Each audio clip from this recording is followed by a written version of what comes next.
Olá, querido aluno! Olá, querida aluna, tudo bem com vocês? Bem-vindos à nossa disciplina de leitura e comunicação de operador de processos industriais. Nós teremos aí 7 encontros pela frente, pelo que a gente sabe, vai ser todos eles online, por causa que nós estamos aí com esse distanciamento social. Eu sou o professor Joel Soriano Muniz, sou formado em letras, professor de português e italiano, tenho uma escola de italiano e trabalho no Senai já há 4 anos. Trabalhei também desde 2007 no Estado como professor de língua italiana e língua portuguesa. Também sou formado em pedagogia e gosto muito também da área de biologia e espero poder começar no próximo ano essa nova graduação, porque eu gosto muito de ciência e verificar se é possível, quem sabe, aliar ciência e fé em algumas questões. Então, como eu já falei, nós teremos 7 encontros, vão ser todos online, e essa imagem que eu coloquei aqui no fundo, para a gente começar, é para lembrar uma musiquinha deles. Vocês sabem de quem eu estou falando? A musiquinha é para lembrar que nós vamos ter que dar os nossos pulos nessa disciplina, já que nós estamos distantes fisicamente, mas através da tecnologia nós estamos muito próximos. Então é nesse hit que a gente começa a aula de hoje.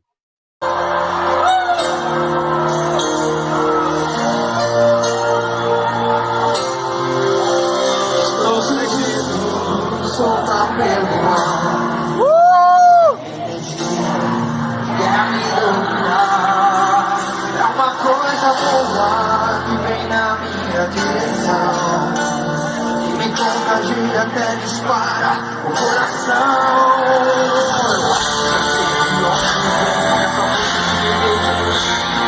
Está bem em frente a mim. É uma ligação, é tanta emoção que você quer me ajudar. Você fará uma viagem incrível. Quando terminar de contar, Atenção para a contagem regressiva. 5, 4, 3, 2,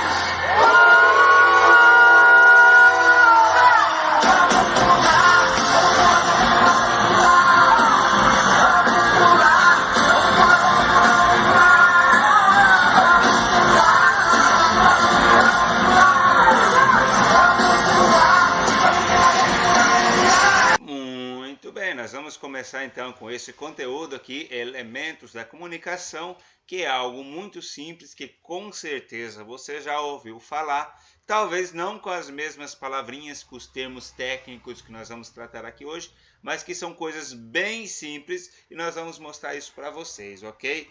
Então vamos estar, nós temos aqui uma pessoa. Quem que nós estamos? Diz aí, responde aí. Quem que você está vendo? Obviamente você não está vendo a pessoa, né? Você está vendo só a foto. Se você fosse responder, você ia dizer que era uma radialista, talvez, porque tem um microfone na frente, ela está falando, e você já está perto da resposta. A próxima foto vai dizer qual é a palavra realmente que eu quero ouvir, que é essa aqui, ó. Conhece esse cara? Sabe quem que é ele? Esse aqui é o Marcos Brasil. Sabe quem que é Marcos Brasil? Locutor de rodeio, né? Há alguns anos atrás ele era muito famoso. Não sei como é que andam os rodeios hoje por aí.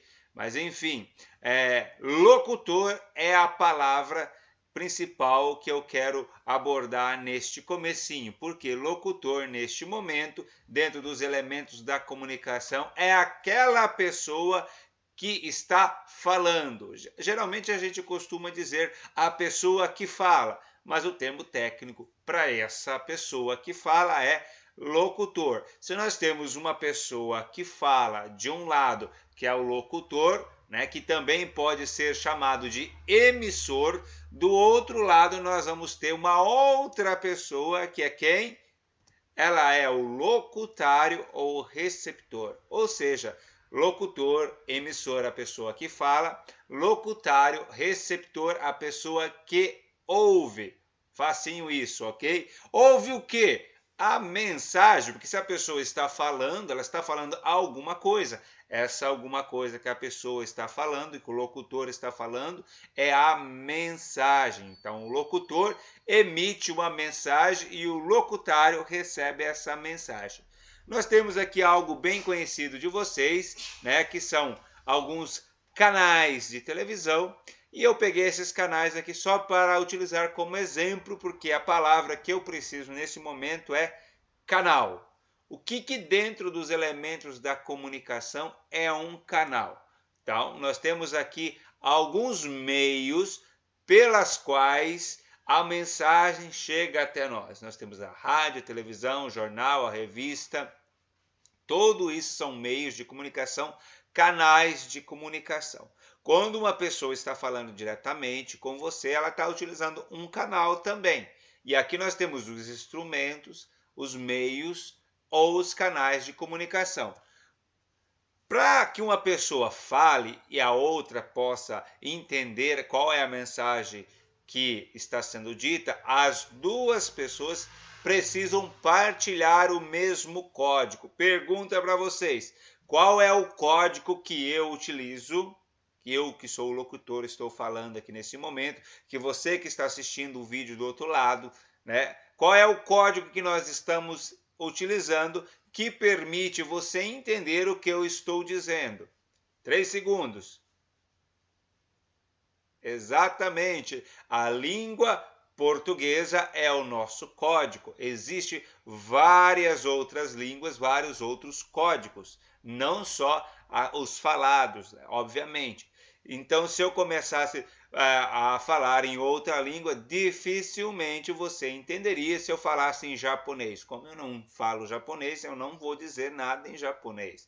Então, você só pode entender a mensagem que for compartilhada pelo seu receptor e emissor. Se os dois partilham do mesmo código, a mensagem pode ser compreendida. Se não, vai ter dificuldades no entendimento dessa mensagem.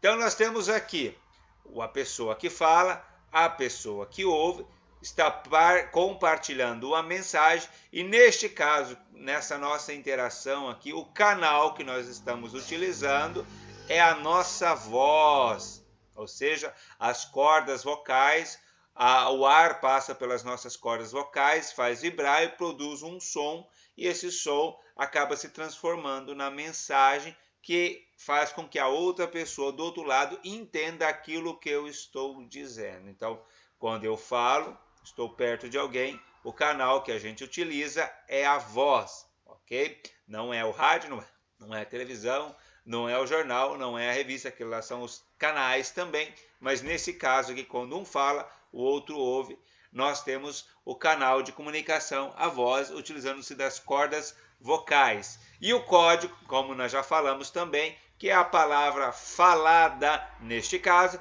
porque poderia ser também um texto escrito, e aí nós teríamos a palavra escrita.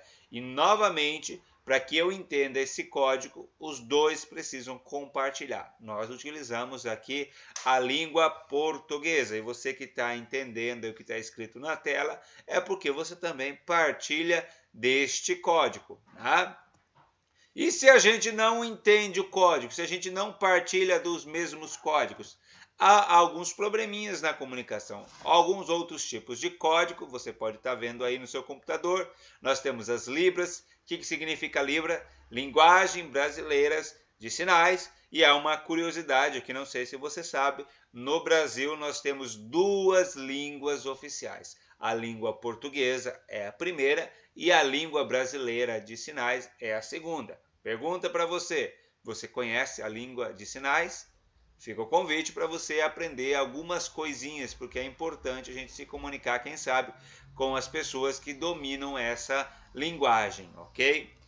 E nós temos uma outra linguagem aqui muito mais difícil, ao meu ver, que depende um pouquinho mais da sensibilidade dos nossos dedinhos, que é o braille. Você vai passando a mão e a pessoa vai identificando as palavrinhas que estão escritas praticamente na mesma velocidade com o que você está lendo um texto escrito. É óbvio, isso precisa de muito treino. Não é da noite para o dia que acontece isso. Então aqui nós temos um código também que é o Braille. Um outro código totalmente diferente para nós, porque aqui nós trabalhamos com imagens, pictogramas, né? Você sabe o que está escrito aí?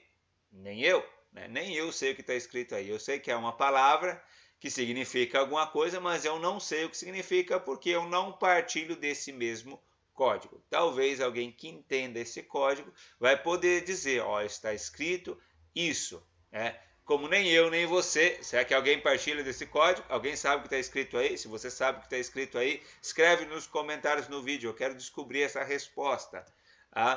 E uma coisa muito interessante que acontece quando a comunicação não é completa, quando algo atrapalha a comunicação, é o ruído. E ruído aqui, eu não estou falando simplesmente de barulho.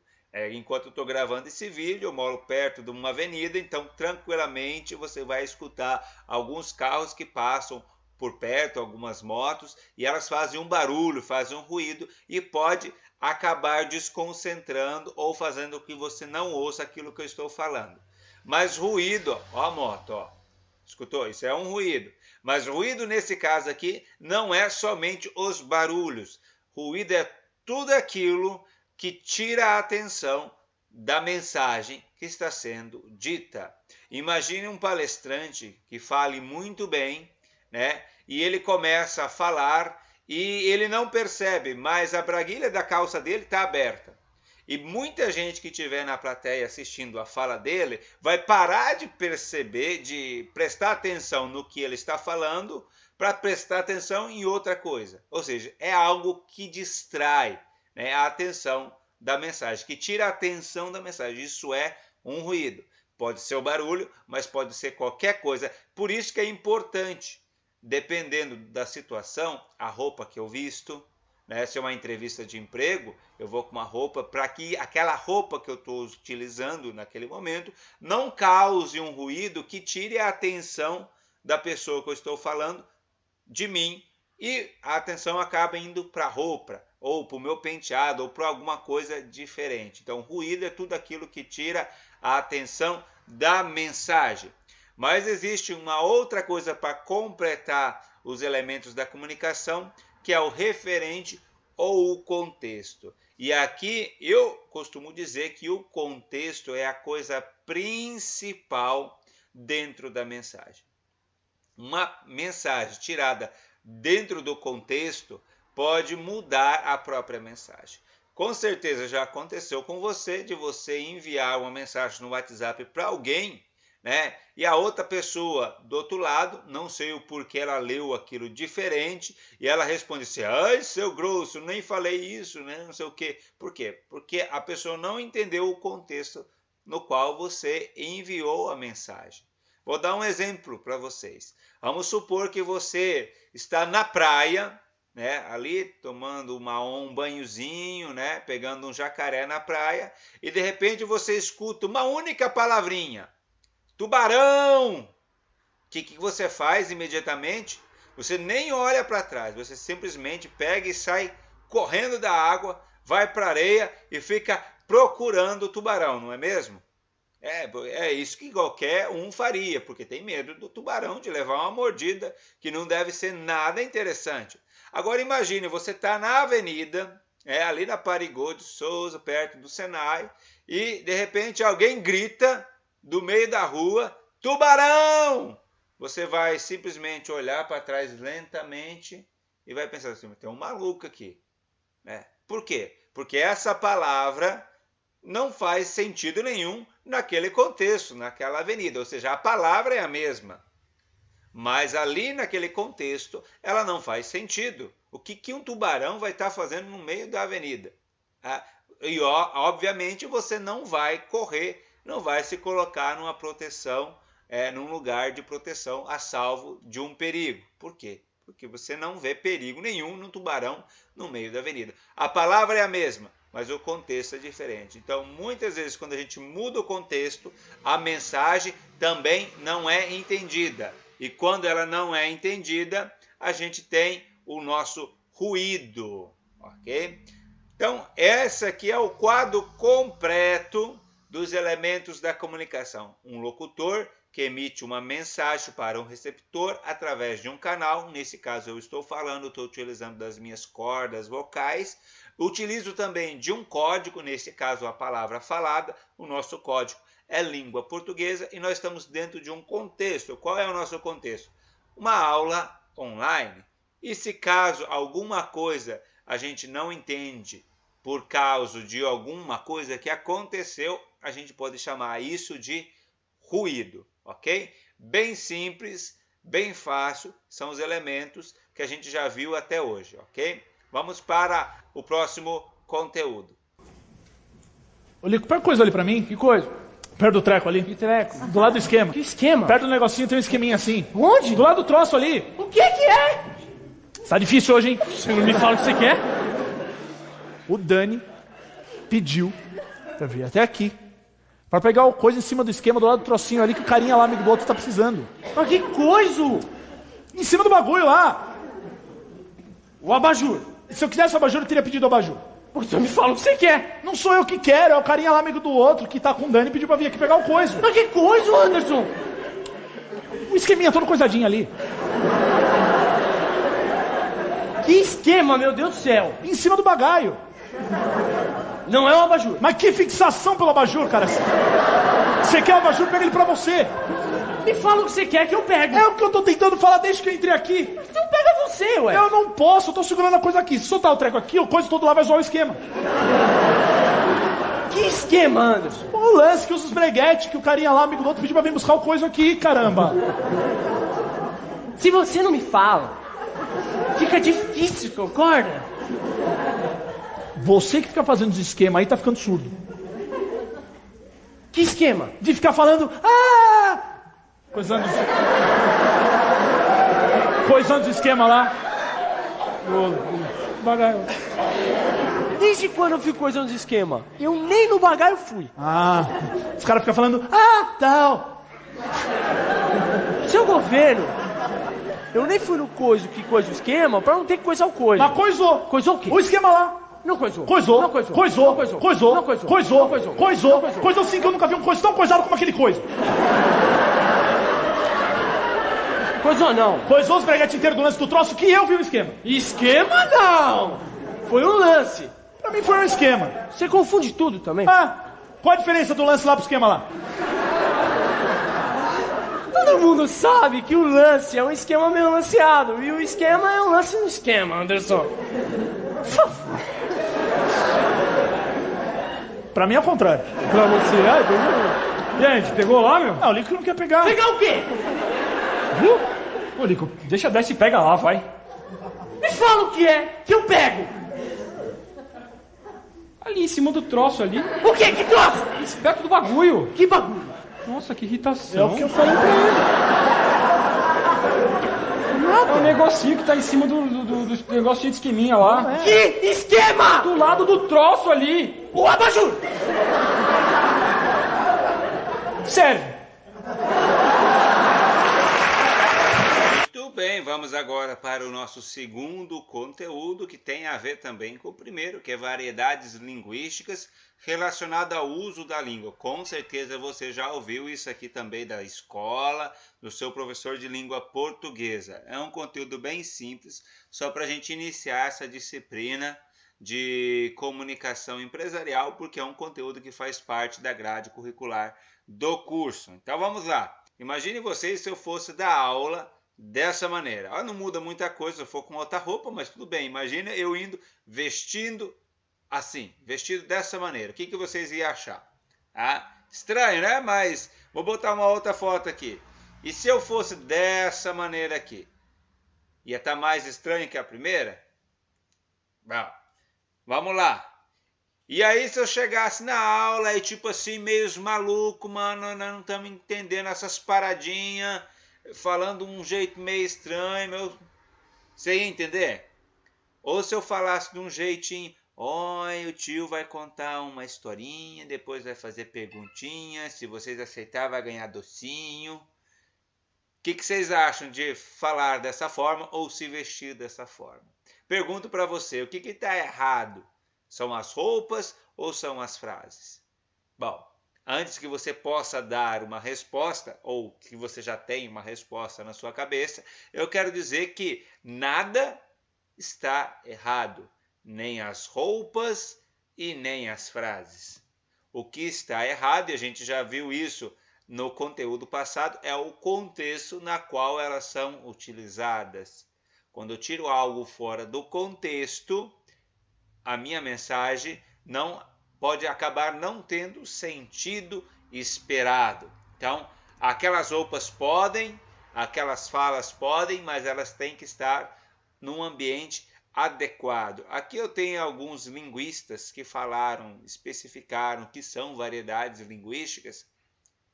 Eu não vou entrar nessas questões, eu vou direto para a prática, ok? Então, nós já vimos alguma coisa na aula passada, no conteúdo passado, aliás, sobre língua, locutor, locutário, né? Nós vamos passar aqui. O que faz que a língua mude, que sofra variações? Não vou dizer que a língua mude, mas ela sofre algumas variações. Através da idade, da profissão da pessoa, a classe social da pessoa, a procedência étnica ou grau de escolaridade vai fazer com que ela tenha uma linguagem diferente, que ela se comunique de um modo diferente. Olha o exemplinho ali da tira. Bicicleta, croquete, cardeneta. A moça fica espantada. Nossa, ele fala tudo errado. E ela chega lá. Vim devolver o seu papagaio. Algum problema? Ou seja, o papagaio ele simplesmente aprendeu a repetir aquilo que ouvia. E muitas vezes nós repetimos até mesmo os erros, né, daquilo que a gente ouviu, daquilo que a gente aprendeu. Então, muitas vezes a gente erra na nossa fala, não é por querer, é porque se a gente sempre ouviu daquela maneira e a gente nunca percebeu que aquilo estava errado. Mas será que estava errado mesmo? Vamos lá. Preconceito linguístico é o julgamento negativo que é feito dos falantes em função da variedade linguística que utilizam. Vamos supor que você escute alguém utilizando termos pouco comuns, né, que a maioria diga, isso aí está errado, nós fumo, eles vai, esse tipo de coisa. Você vai dizer assim, não, isso aí é errado. Mas perceba que quando nós fazemos um julgamento assim, a gente julga uma pessoa por base daquilo que ela fala. Nós estamos julgando o modo dela falar, mas nós julgamos não só o modo, a gente julga a pessoa. A gente diz, aquela pessoa não serve. Só por quê? Porque ela não tem um modo adequado de se comunicar. Isso é um preconceito, que muitas vezes a pessoa pode ser um bom funcionário e não se comunicar da maneira correta, digamos assim, da maneira que a gramática diz. E isso é o preconceito linguístico dentro da gramática. Isso quer dizer que eu posso falar de qualquer jeito? É óbvio que não. O contexto vai dizer qual é o modo que eu devo comportar em cada ambiente. A geografia também interfere. Veja só.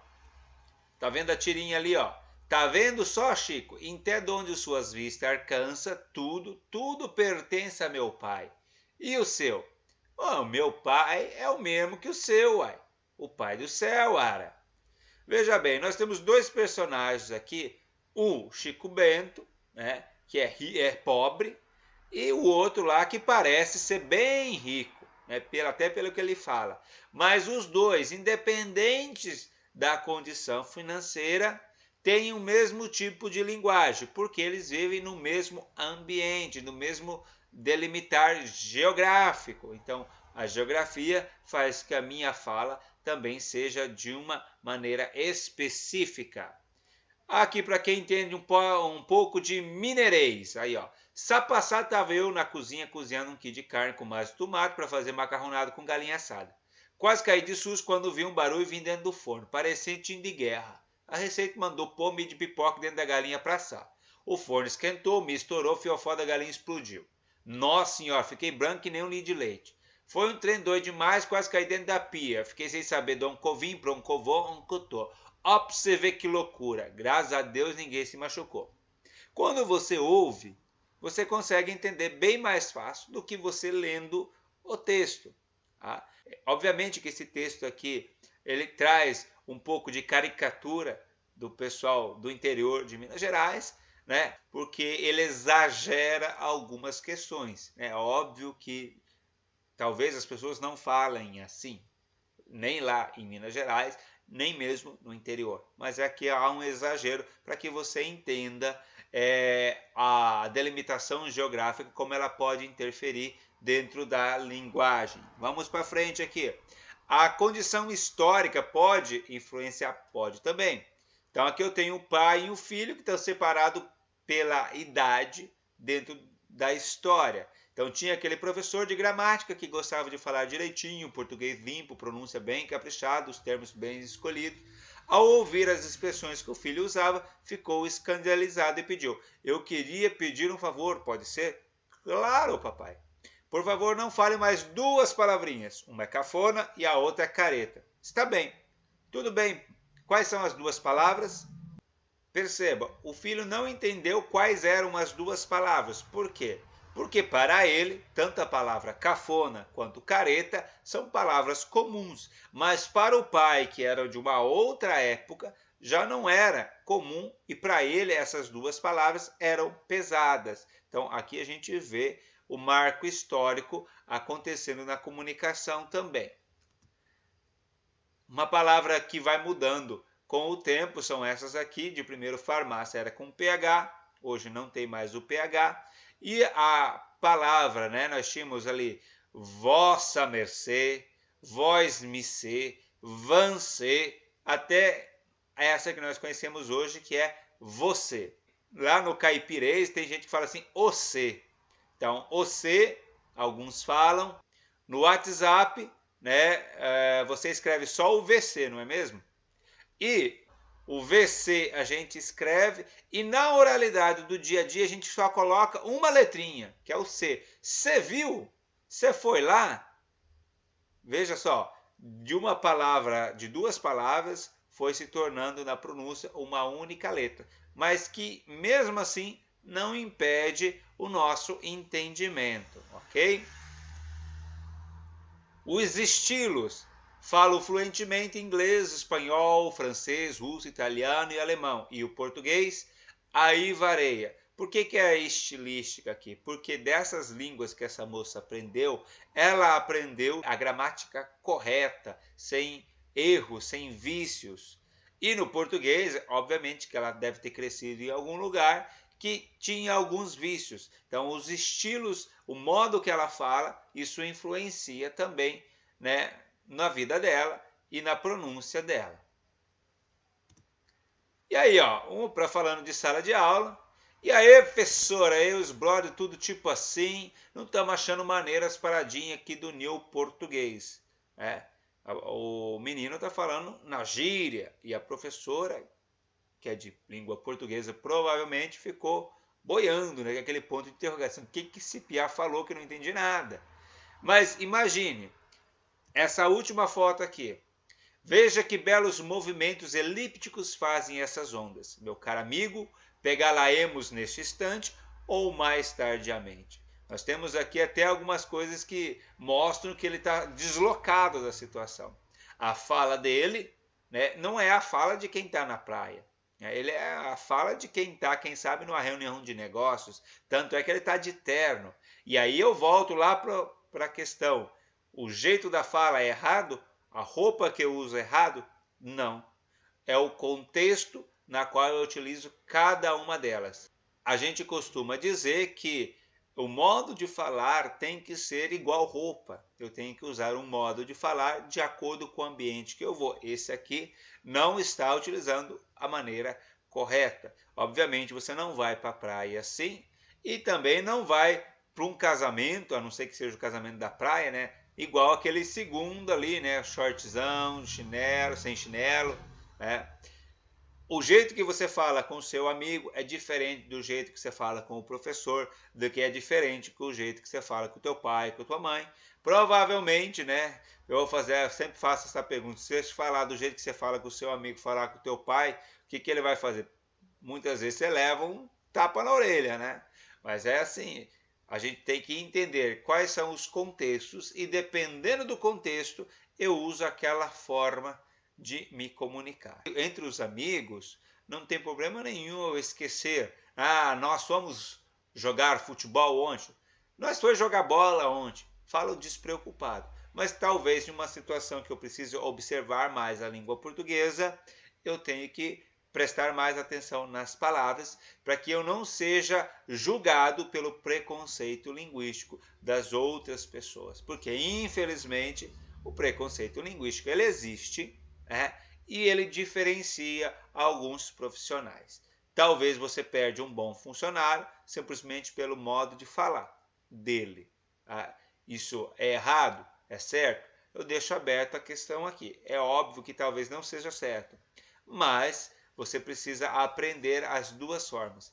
Pode falar do jeito que você quiser, lá com os amigos, onde eu não me preocupo, mas aprenda também a forma correta, as palavras corretas, para que numa ocasião onde ela seja necessária, quando você está conversando com o seu supervisor, com o seu chefe, você use aquela forma e aí o seu supervisor, o seu chefe, ele não vai incorrer em nenhum preconceito linguístico para com você, ok? Então esse aqui é o segundo conteúdo e nós vamos para o último conteúdo de hoje, que é muito simples também. Bora lá? Muito bem, pessoal, vamos aqui para o nosso último conteúdo. Ele é bem simples, bem facinho, e é esse conteúdo que vocês vão fazer uma atividade que vai contar como presença. E no final desse conteúdo eu vou explicar certinho como você tem que fazer para ganhar a sua presença da aula de hoje, ok? Níveis de falas. Vamos lá, alguma coisa nós já comentamos na aula de hoje, porque os três conteúdos, têm a ver um com o outro. Vamos lá. Nível culto ou formal, nós falamos isso, obedece às regras, norma culta, gramática, frequentemente você usa ali nas reuniões. Percebam, eu como professor de língua portuguesa, eu deveria utilizar um nível de linguagem muito mais formal que eu uso. Eu admito isso. Porém, eu não gosto. Eu prefiro usar uma linguagem mais desleixada, usar umas gírias, porque, de repente, numa sala de aula, onde vocês trabalham de tarde ou de manhã, trabalha ou estuda outro período no Senai, depois estuda outro período à noite ainda, então vocês têm 3 turnos, assim como eu, tá? Se eu não fizer um malabarismo ali, você vai dormir na cadeira. Então, às vezes, eu uso de algumas expressões que até não seriam convenientes para um professor de língua portuguesa. Eu assumo o meu pecado, ok? Mas eu faço isso de propósito. Isso não quer dizer que eu não conheça as palavras corretas e a forma correta de se falar. Lembra que eu falei na aula passada, se eu for conversar com o presidente, com o prefeito, com o vereador, com a minha chefe, eu vou usar um tipo de linguagem. Quando eu vou conversar com vocês ou com os meus amigos, eu vou usar um outro tipo de linguagem, muito mais despreocupado. Então, o nível culto ou formal é aquela linguagem mais preocupada, mais dentro das regras, das normas, que automaticamente você tem que usar numa apresentação de trabalho, numa reunião e até mesmo numa oratória ou dentro das escritas dos textos científicos. Nível coloquial ou informal, então, é o contrário disso, é aquela manifestação espontânea, quando eu não estou preocupado exatamente com o modo que eu estou falando. O importante é me comunicar. Se a pessoa entendeu, beleza, eu não estou me importando com o tipo de palavras. Muitas vezes eu posso escrever também essas palavras de maneira abreviadas, isso é muito comum ali no WhatsApp, no Facebook, no blog, você encontrar palavras que é somente naquele lugar que a gente encontra, que a gente não deve aí transpor essas palavras que são do internetês para um texto de redação, por exemplo, porque daí o professor ele vai dar aquela palavra como errada, porque ali não é o lugar daquela palavra. Veja, não estou dizendo que você não pode usar aquela palavra, ou um VC no lugar de você, mas num texto de redação ela não pode. Lá no Facebook ela pode, no WhatsApp ela pode. Por quê? Porque ela é teu, tá? É despreocupado. E aqui nós temos outros dois sentidos, né, de linguagem que tem a ver com isso também, com formalidade e informalidade. Preste bem atenção. Linguagem denotativa, quando a palavra é utilizada no seu sentido comum, o que aparece no dicionário. Veja bem, linguagem denotativa. Denotativa começa com que letra? Letra D de dicionário, ou seja, o sentido literal. Se eu falar para você assim, procure no dicionário o significado da palavra caneta, você vai encontrar o significado da palavra caneta, a definição do que é uma caneta, para que serve uma caneta. Ok? Isso é o seu sentido literal dentro da linguagem denotativa. Todavia, tem o outro, né, que é a linguagem conotativa, é quando eu extrapolo a linguagem. Ou seja, eu atribuo um outro sentido para aquela palavra que não é aquele sentido comum. Esse recurso é muito utilizado nas expressões populares. Se eu falar aqui, eu pegar o mesmo exemplo que eu usei antes e disser assim, o atacante passou a bola por debaixo das canetas do adversário.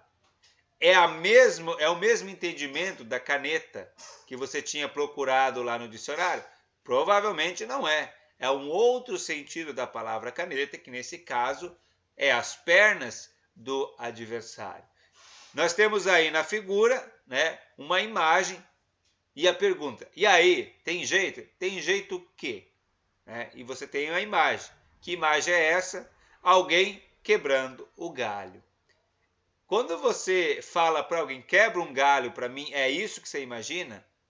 Veja bem, quando nós aprendemos a linguagem, a língua portuguesa, nós já aprendemos a assimilar as expressões nos contextos que são adequados. Então, quando nós aprendemos quebra um galho para mim, a gente já vai aprender que o que a pessoa está falando não é para você ir lá fora, pegar um galinho da árvore e trazer para ela. Não foi o que ela pediu. É para que você ajude ela a fazer alguma coisa. Veja que é um problema que acontece com as pessoas que estão aprendendo língua estrangeira ou que estão aprendendo português. Se a pessoa que está aprendendo português não conhece essa expressão e ela ouve alguém falando para ela, olha, quebra um galho para mim, o que você acha que ela vai fazer? Ela vai sair lá fora e vai quebrar um galho da árvore e vai trazer. Mas não foi o que ela pediu. Então veja bem, linguagem conotativa é quando eu tiro aquela palavra do seu sentido literal, do seu sentido comum e atribuo a ela um outro sentido. Então o que você tem na foto, a imagem ali, é o sentido denotativo, ou seja, a pessoa fazendo literalmente alguma coisa que ela ouviu, ou seja, quebrando o galho. Agora, o sentido conotativo não era isso que ela era para fazer. Olha a outra foto. O que essa pessoinha aqui está fazendo? Ela está denotativamente, ou seja, no seu sentido denotativo, enchendo linguiça. Pergunta, é isso que é encher linguiça? É óbvio que é isso também, né? Mas encher linguiça, quando você ouve essa expressão, não é isso que vem à sua cabeça. Encher linguiça é falar alguma coisa que talvez não tenha sentido só para ocupar uma quantidade de linhas, uma quantidade de páginas, para que seja o suficiente. Então o cara está enchendo linguiça. Então perceba que encher linguiça na foto é o sentido denotativo, mas que conotativamente deveria ser atribuído um outro sentido, ok? Mais uma foto. Essa aqui nunca ninguém passou por isso, né? Nem eu. O que nós temos aqui? Uma pessoa segurando vela. Quando alguém fala que o outro está segurando vela, é isso que você imagina? É óbvio que não. Aqui é o sentido denotativo, o sentido literal. O que você imagina? Que é uma pessoa que está sobrando entre outras duas num certo relacionamento. Última foto. O que está acontecendo aqui? O cara está fazendo o quê? Literalmente ou denotativamente, o cara está soltando a franga. Mas quando a gente fala que alguém está soltando a franga, é isso que você imagina? Não, que ele está festando sem medo, sem preconceito, ele está extravasando a sua alegria, sem nenhuma preocupação. Isso é o sentido conotativo. Então, denotativo é o seu sentido literal e conotativa é o entendimento que aquilo deveria ter, que é diferente do dicionário, ok? Qual é a atividade? Preste bem atenção agora nessa foto aqui, porque agora vai vir a atividade, e essa atividade é individual, tá? Cada um de vocês, e é vocês que vão fazer isso, vocês não vão pegar da internet, vocês podem até pesquisar na internet algumas expressões, porque as expressões, na maioria das vezes, têm esse duplo sentido, ou seja, sai do denotativo para o conotativo.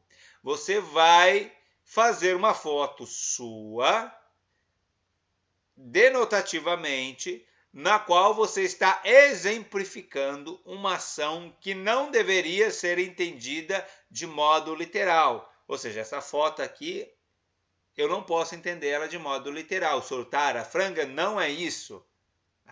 Isso aqui é uma foto denotativa, porque literalmente o cara está soltando a franga, mas conotativamente é um outro sentido. Então o que você vai fazer? Você vai fazer uma foto literal de alguma expressão, de algum modo de dizer.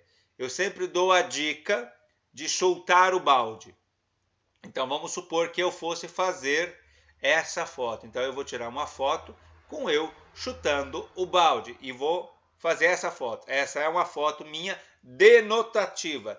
Só que conotativamente não é isso que quer dizer chutar o balde. Chutar o balde quer dizer desistir de alguma coisa. Então você vai criar uma foto, você vai pesquisar, pode pesquisar sem problema nenhum, e vai tirar uma foto sua, ok?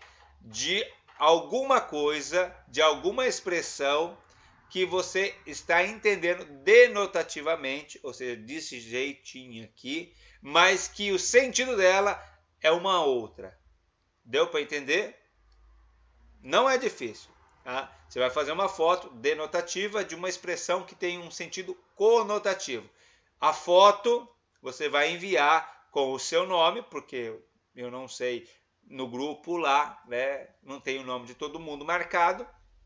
Então você vai escrever simplesmente abaixo da foto o teu nome e não vai escrever mais nada, não vai escrever legenda. Por exemplo, se fosse essa foto minha aqui, eu só ia escrever Joel, não ia escrever soltando a franga.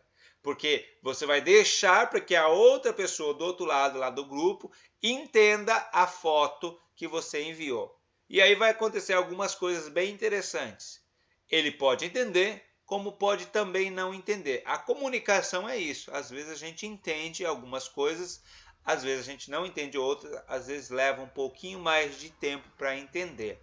E aí na discussão, se eu não entender, de imediato, quem sabe, perguntando, conversando com alguém que entendeu, ele possa explicar e eu também possa entender. Então essa é a atividade que vale a presença da aula de hoje. Você vai tirar uma foto denotativa de uma expressão que não pode ser entendida de modo denotativo e sim de modo conotativo. Difícil? Não é. Moleza, fazer a foto você faz em 2 minutinhos e manda no grupo. Faça o mais rápido possível e não deixe para depois o que você pode fazer hoje, ok? E assim a gente termina os 3 conteúdos. Vamos para o encerramento?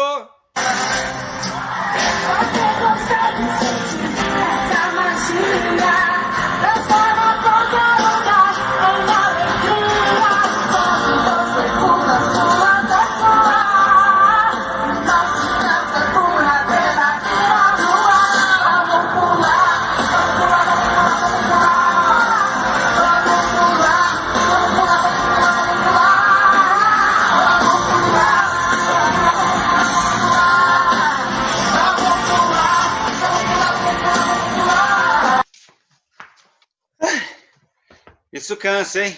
Muito bem, chegamos ao final da primeira aula da disciplina de leitura e comunicação. E aí, gostaram da aula de hoje? Então, 3 conteúdos bem simples, bem fáceis. E a atividade também, para a gente começar, é muito fácil. É você criar uma foto, né, de uma expressão de ditado popular que não pode ser entendida de modo literal. Então, você simplesmente faz a foto, manda no grupo, põe lá o seu nome simplesmente, e aí no grupo a gente vai interagindo para tentar entender o que aquela foto quer dizer. Simplesinho, simplesinho, simplesinho. Então, rapidinho você faz essa foto e já ganha a sua presença, ok? Muito obrigado pela participação de todos. Qualquer dúvida, fico à disposição no grupo e nos vemos na nossa segunda aula.